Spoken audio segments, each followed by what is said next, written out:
Hello दोस्तों, junior Shine academy में आपका स्वागत है। Welcome to Junior Shine Academy. आज हमारा वीडियो लर्न इंग्लिश पे है और ये फर्स्ट चैप्टर है। आगे बढ़ने से पहले अगर आपने हमारा चैनल सब्सक्राइब नहीं किया तो जरूर सब्सक्राइब करें और बेल आइकॉन पे क्लिक करें।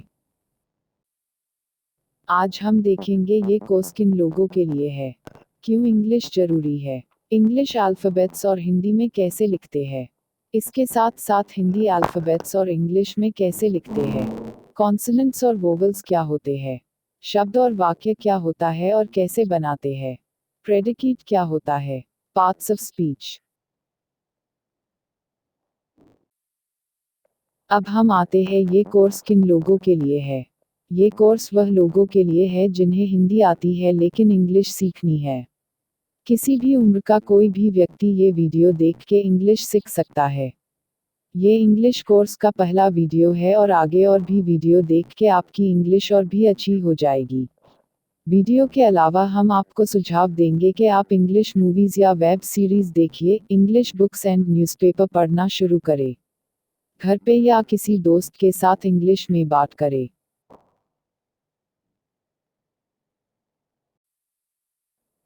अब हम देखेंगे इंग्लिश क्यों सीखनी चाहिए।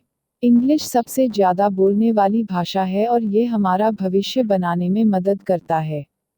इंग्लिश भाषा साइंस, टेक्नोलॉजी, यात्रा, व्यवसाय, नौकरी में काम आती है। हमारे आसपास या सोसाइटी में किसी को इंग्लिश अगर आती है तो उसकी अलग पहचान होती है और उसकी रिस्पेक्ट सब करते हैं।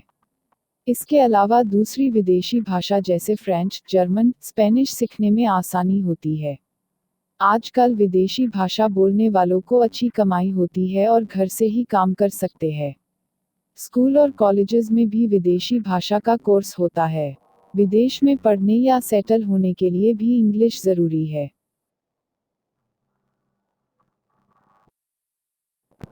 अब हम देखेंगे कैसे इंग्लिश अक्षर को हिंदी में लिखा जाता है। आप इसका स्क्रीनशॉट भी ले सकते हैं याद करने के लिए।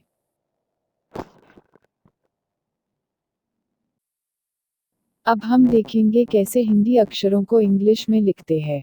जब हम किसी को मैसेज करते हैं तो हिंदी शब्दों को इंग्लिश में लिखते हैं, लेकिन कई बार हमसे गलती हो जाती है लिखने में। यहाँ आप देख सकते हो और इसका भी स्क्रीनशॉट ले लीजिए।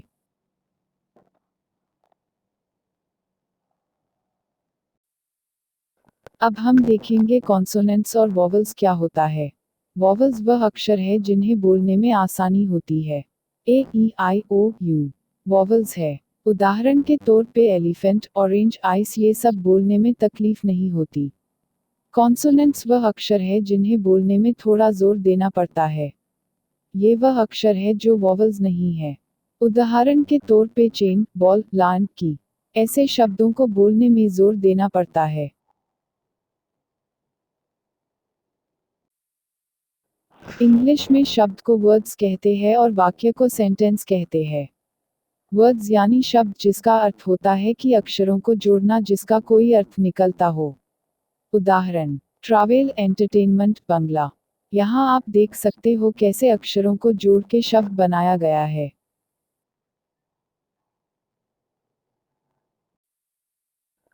अब आते हैं वाक्य यानी सेंटेंस पे।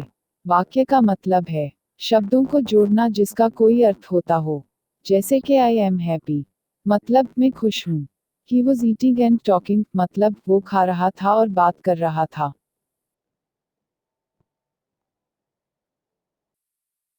कैसे वाक्य बनाया जाता है इंग्लिश में। ये नियम बेसिक है जो आपको इंग्लिश सीखने में मदद करेगा। किसी भी वाक्य में सब्जेक्ट, वर्ब और ऑब्जेक्ट होता है।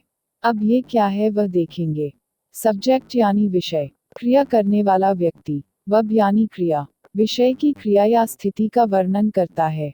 ऑब्जेक्ट यानी वस्तु, कार्रवाई या विषय की स्थिति से प्रभावित होता है। यहाँ वस्तु कोई इंसान या चीज भी हो सकती है। इसे हम उदाहरण से समझेंगे। कोहली इज प्लेइंग क्रिकेट, मतलब कोहली क्रिकेट खेल रहा है। यहाँ कोहली सब्जेक्ट है। प्लेइंग यानी खेलना वर्ब है। क्या खेल रहे हैं? क्रिकेट, तो ये ऑब्जेक्ट हुआ। दूसरा उदाहरण लेते हैं। राहुल इज ईटिंग चॉकलेट, मतलब राहुल चॉकलेट खा रहा है। यहाँ राहुल सब्जेक्ट हुआ। क्या कर रहा है? खा रहा है, तो ईटिंग वर्ब हुआ। क्या खा रहा है? चॉकलेट, तो चॉकलेट ऑब्जेक्ट हुआ। इस तरह हम इंग्लिश में वाक्य बनाते हैं। आप भी कमेंट में वाक्य बना के भेजिए और हम आपको बताएंगे कि वह सही है या गलत। जब हम वाक्य बनाते हैं तो जरूरी नहीं कि वर्ब या ऑब्जेक्ट होना चाहिए। उदाहरण, राहुल इज टॉलर, मतलब राहुल लंबा है। यहाँ हम राहुल के बारे में बात कर रहे हैं लेकिन राहुल कोई क्रिया नहीं कर रहा है। दूसरा उदाहरण लेते हैं, राहुल इज स्लीपिंग, मतलब राहुल सो रहा है। यहाँ पे राहुल सो रहा है तो स्लीपिंग हुआ वर्ब, लेकिन यहाँ ऑब्जेक्ट नहीं दिया गया। अगर ऐसा लिखा होता कि Rahul is sleeping on bed, तो बेड हुआ ऑब्जेक्ट। अब हम देखेंगे प्रेडिकेट क्या होता है। प्रेडिकेट का मतलब जब हम सब्जेक्ट के बारे में कुछ बात करते हैं तो उसे प्रेडिकेट कहा जाता है। सिंपल शब्दों में सब्जेक्ट के बाद जो भी लिखा जाता है वह प्रेडिकेट होता है। उदाहरण, राहुल इज टॉलर। यहाँ हम राहुल के बारे में बोल रहे हैं तो इज टॉलर प्रेडिकेट हुआ। दूसरा उदाहरण, राहुल इज स्लीपिंग। जैसा कि हमने कहा कि सब्जेक्ट के बाद जो भी लिखा जाता है वह प्रेडिकेट होता है। यहाँ इज स्लीपिंग हुआ प्रेडिकेट। अब हम देखेंगे पार्ट्स ऑफ स्पीच, मतलब जब हम कुछ बोल रहे हैं तो उसमें हर एक शब्द का क्या मतलब होता है। पहला है नाउन यानी संज्ञा, दूसरा प्रोनाउन यानी सर्वनाम, तीसरा एडजेक्टिव यानी विशेषण, चौथा वर्ब यानी क्रिया, पांचवा एडवर्ब यानी क्रिया का विशेषण, छठा प्रेपोजिशन यानी संबंध सूचक अव्यय या पूर्वसर्ग, सातवां कंजंक्शन यानी संयोजक, आठ इंटरजेक्शन यानी विस्मयादिबोधक। इन सब के बारे में हम दूसरी वीडियो में देखेंगे। तब तक आप ये वीडियो फिर से देख के शुरुआत की इंग्लिश सीख लीजिए। अगले वीडियो में हम आगे की इंग्लिश सीखेंगे।